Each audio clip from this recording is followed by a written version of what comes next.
This is John Paul Rice, some people call me.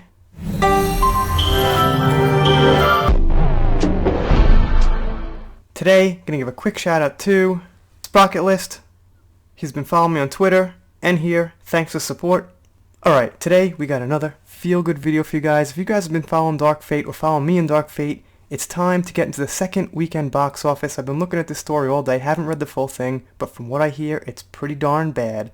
I just reported about a day ago or 2 days ago that Dark Fate was going to be the third biggest bomb in box office history, and it appears that that's going to come true. So let's take a look at this, what can I say, fun-filled article.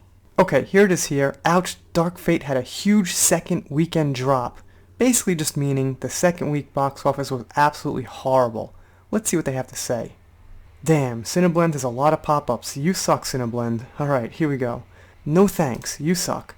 The news just keeps getting worse for Dark Fate. It had a disappointing opening last week and a sharp drop in its second weekend at the box office. It also had the worst Friday to Friday drop of any other Terminator sequel in the franchise, and I'm gonna say probably of almost any other movie in history, since this is the third biggest box office bomb. Not a great start to a potential trilogy, it must be said. A trilogy. They really think they could put in some new characters, get rid of the old ones once again, and make it and pull through and have a good trilogy? I don't think so.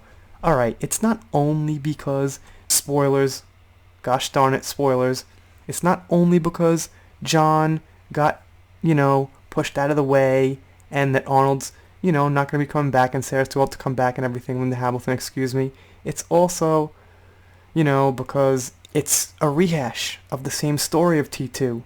Even if those characters were there and they did the story again in the same way The Force Awakens, it wouldn't have done so good. Word of mouth probably just was not there for this thing. Alright, let's keep going.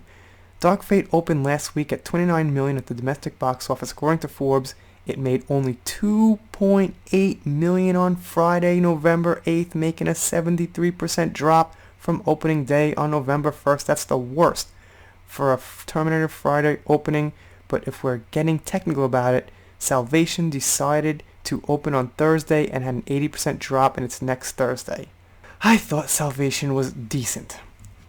That was in 2009, and maybe it should have been a hint. The 73% drop is also not quite as low as Batman vs Superman 81% drop or Dark Phoenix's truly sad "the women do the saving around here, Professor" 83% drop in their own second Fridays. I truly believe even one woke line can hurt a movie. I really do, because people are skeptical these days.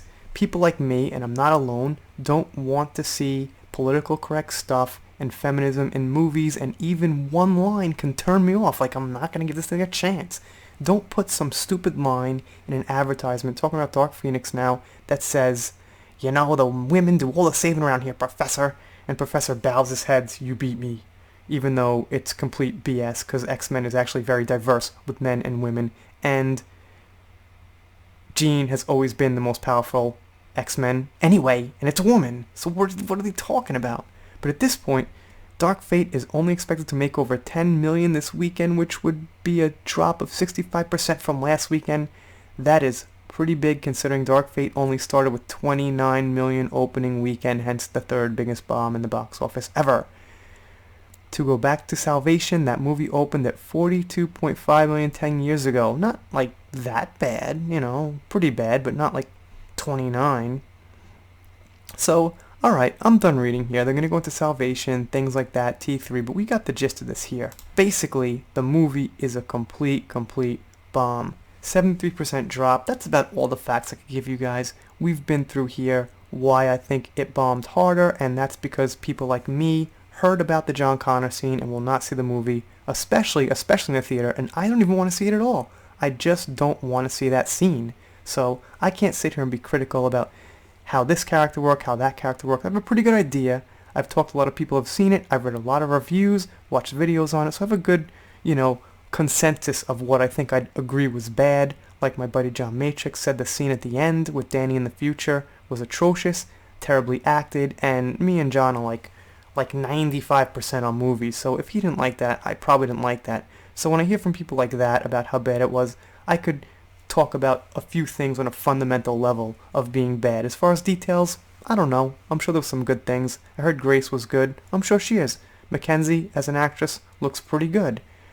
You know, Sarah Connor, I've heard her character was a little bit messed up, but I'm sure Linda Hamilton did a great job, and I enjoy some scenes with her. But about Danny, about the important one, I heard not so good. Anyway, I'm doing shoutouts, special thanks, things like that. If you haven't, click that subscribe button here. I got like a little noise on my mic because my PC is running next to it, and I don't know what to do, but what the hell. I'm not a tech guy, and the mic's pretty good anyway. I'm just rambling now. See you next time.